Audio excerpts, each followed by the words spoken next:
When we explore the symbolism of the moon card, we can discover how to unlock our potential and transform ourselves into better people. I read all of these books and pulled out the life lessons of the moon card. Now I'm going to present them to you here. Greetings, fellow navigators. It's time to take our tarot compass and set sail to explore the high seas of life's mysteries. Today, we're going to dive into the moon card.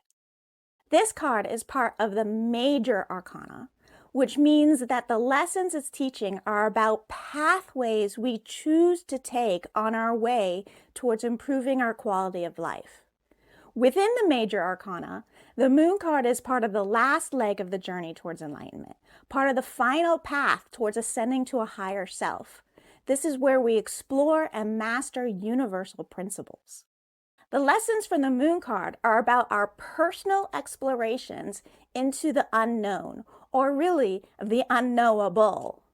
This is our efforts to understand the intangible, to understand that which cannot be seen, heard, or touched directly. The moon is the representative of this concept because it became used as a means to see sunlight indirectly. As an astral body, the moon does not itself give off any light. In fact, it reflects sunlight back towards the earth. The moon can be used as a tool to indirectly observe the light of the sun. Just as the real moon can be used to indirectly observe the light of the sun, the moon card in tarot is teaching us to use indirect means to learn about the unknowable. What are some things that are unknowable that we try to understand? The big unknowable of life is what occurs upon death. The biggest mystery of life is what is beyond our material existence. What existed before our material plane? What triggered the Big Bang that brought in our creation? So the moon card represents our exploration into the divine and spirituality.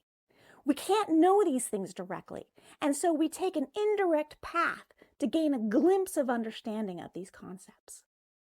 We also have a part of ourselves that we struggle to truly know, our own minds. Some of us can see within our mind, but we're not actually seeing with our eyes, are we? What senses are being used in the mind? Those are our conscious thoughts. We also have our subconscious mind, composed of our emotions and impulses, and that which creates our dreams at night. So the moon card also represents our inner explorations to understanding ourselves, both our conscious minds and our subconscious motivations. Let's see how different decks approach the lessons of the moon card. We're going to start off with the Rider-Waite-Smith deck, the deck that is the major player of modern tarot philosophy. This particular deck sheds light on various Western cultural teachings from the Middle Ages to the late 1800s. The moon card in the Waite-Smith deck focuses on how our subconscious impulses influence our conscious thoughts and actions. The path Waite-Smith recommends we take is to acknowledge and face our primal animal natures. Western culture encourages repressing the animal-like nature of ourselves, which in many people ends up creating a shadow self that we become ashamed of or even afraid of. The path the moon card wants us to take is to stop repressing any aspects of ourselves. This path is to face your shame, face your fears, and then embrace and accept that all these are parts of yourself so that you can ultimately embrace and accept all of yourself. Urban Tarot shows us how the lessons of tarot can apply to modern day-to-day life, as witnessed in New York City. The moon card in the Urban Tarot is drawing a connection that diving deep into our own psyche would be like taking a trip down into a city's sewers. The journey could be gross and uncomfortable, with a constant urge to put a stop to this whole exploration and get out of there. It could be downright scary because you have a sense there could be beasts lurking in the dark and muck. You're not only afraid of being contaminated by the utter filth of the place, but nervous that something's going to jump out and surprise you and possibly cause injury or be consumed entirely. It's no wonder people avoid taking a journey into their own subconscious. The experience could leave us covered in a filth, which would be like triggering an emotion and having it linger on in our body for a period of time. There could also be a danger that one of these triggered emotions could consume us and send us spiraling into an anxiety attack or a depression attack or triggering a post-traumatic episode that could last days, weeks, or even months. Here is the Light Seer's Tarot, which I find addresses Western mysticism through a modern lens, making it more upfront and understandable to the masses. The Moon card in the Light Seer's deck is focusing on the frustrating experiences we have when we struggle to understand the unknowable, when truth is obscured by distortions, or when we're faced with uncertainty. Our innate impulse is to struggle and fight against that lack of clarity. But that struggling and fighting would be like flailing when within a body of water. It can completely work against us and ultimately cause us to drown. The Light Seer's deck is teaching us to instead be calm when face to face with an obscure truth. Completely release your frustrations, stop struggling, and allow yourself to drift upwards. You will eventually surface to the truth. Truths can be uncovered within ourselves by our intuition. Imagine the imagery of this card being instead about a sensory tank, where you close your eyes and float in water in complete darkness. You hear nothing. You smell nothing. You touch nothing. You are alone with your conscious and subconscious minds. While in this state, turn down the volume of your conscious mind and listen carefully to the messages of your subconscious. Be calm, don't struggle.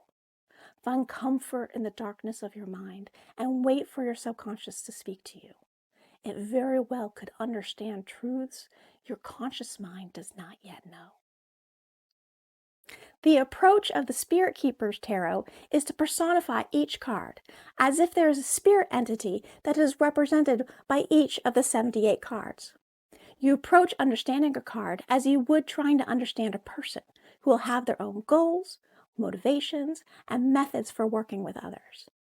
The Moon card in the Spirit Keeper's deck is personified by a spirit called the Necromancer. Here, the focus is on the cycle of life and death. And the necromancer's job is to resurrect that which has died. This card discusses the mysteries that require senses beyond the physical to solve, such as the mystery of existence after death. As the myth says, when you die, Anubis balances your heart on a scale to see if you have lived a worthy life. Do you live a worthy life? What does it mean to live a worthy life? If you want to be weighed as worthy, you'll need to find answers to those questions. But the answers will never be clear because we cannot clearly know what was wanted from our life when we enter the afterlife. The Spirit Keeper's deck endeavors to reconcile the Western Tarot with the Eastern I Ching. Instead of cards, the I Ching has trigrams and hexagrams. The author associates the Moon card with an advanced concept within the I Ching that there is an extra phantom trigram, which represents dark, mysterious energy in the universe. There are 6 tarot cards associated with this phantom trigram. The Moon card is the last, the culmination of the 6, which represents the balance of our outward-facing self and our inner self. We become more powerful when the 2 parts of ourselves are in equal balance, when our conscious selves embraces our subconscious as an equal partner. The Thoth Tarot is sort of a cousin to the writer Waite Smith and is also a significant influencer on what has become tarot today. The Moon card in the Thoth deck guides you to accept the disquieting. Not just accept, but enthusiastically appreciate the experience. Do not dwell upon, regret, or mourn the emotional impact an experience had upon you. Instead, appreciate having had the experience of the emotion. Even negative experiences that elicited terrible pain should be approached with acceptance, not regret. There is always an impending dawn. Everything is temporary. The darkest of night eventually breaks into day. Accept the highs and lows of life as we make our journey through it. The Haindl Tarot was one of the first to use tarot as a tool to study myths and traditions of various cultures around the globe. The moon card in the Haindl deck shifts the focus about the subconscious from being primal and animal-like to instead the creative imagination it provides. The pathway to advancement goes through the imagination. The first step to achieving any goal is to imagine it. The imagination helps us to develop myths, fantasies, stories, and tarot to enable us to communicate truths that cannot be expressed easily. Similarly to how the moon reflects the sunlight to dimly illuminate the night, myths reflect truths to grant a dim understanding of complex or unknowable concepts. Our five senses, touch, sight, hearing, smell, and taste, give us only a limited understanding of reality.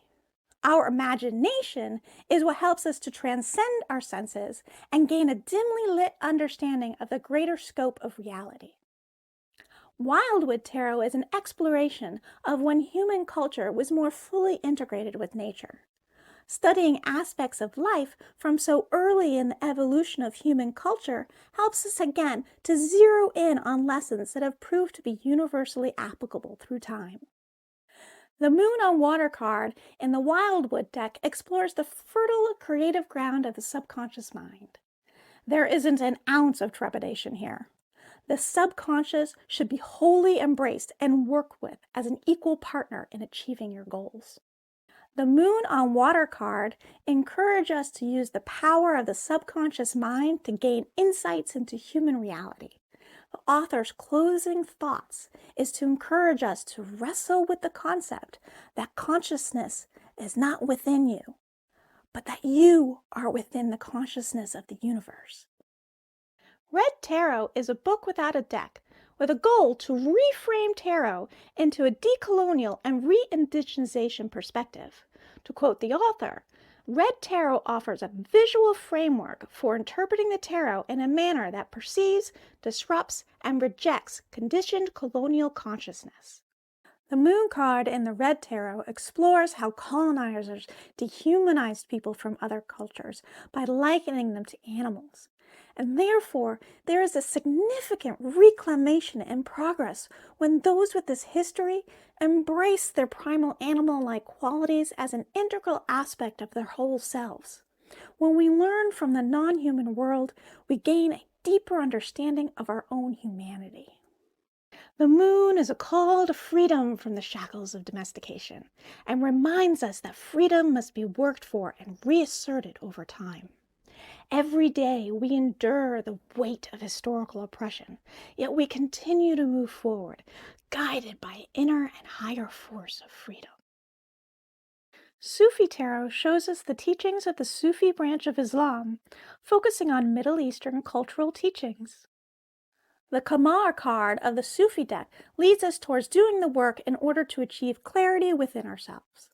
It's about emptying ourselves so that we are capable of receiving divine truth. This requires doing the inner work to clear out all that is unnecessarily filling you up. Opening ourselves to divine truths in this fashion can also open ourselves to absorbing other unwanted energies around us. It's important then to figure out how to capture the divine while allowing everything else to pass through. Do this by trusting your instincts and tapping into your inherent wisdom. The author gives us two questions to contemplate. How do I protect myself from others' energies? What inner work must I do to clear my own impressions from the past? Now let's give a quick summary of what all these decks were trying to teach us. The Moon card encourages us to understand our existence with more clarity, to understand our own minds, and to accept all parts of ourselves, and to wonder about the greater scope of existence. Try to understand what is beyond our physical senses. Try to understand what lies before us after death. This is going to involve work on your part. You can explore your mind through therapy and various types of meditation. And you can explore the greater concept of reality by studying various religions and spiritual teachings. Most of all, this is going to involve you simply sitting and thinking on these questions. What have been your experiences exploring the divine? What have been your experiences exploring your subconscious? What worked for you to muster the courage to face your shame and fears? Share your story and what lessons you learned from the experience. That's all for today's exploration on Tarot Compass. If you enjoyed this adventure, please give a thumbs up and come back for the next leg of our journey through the high seas of life's mysteries.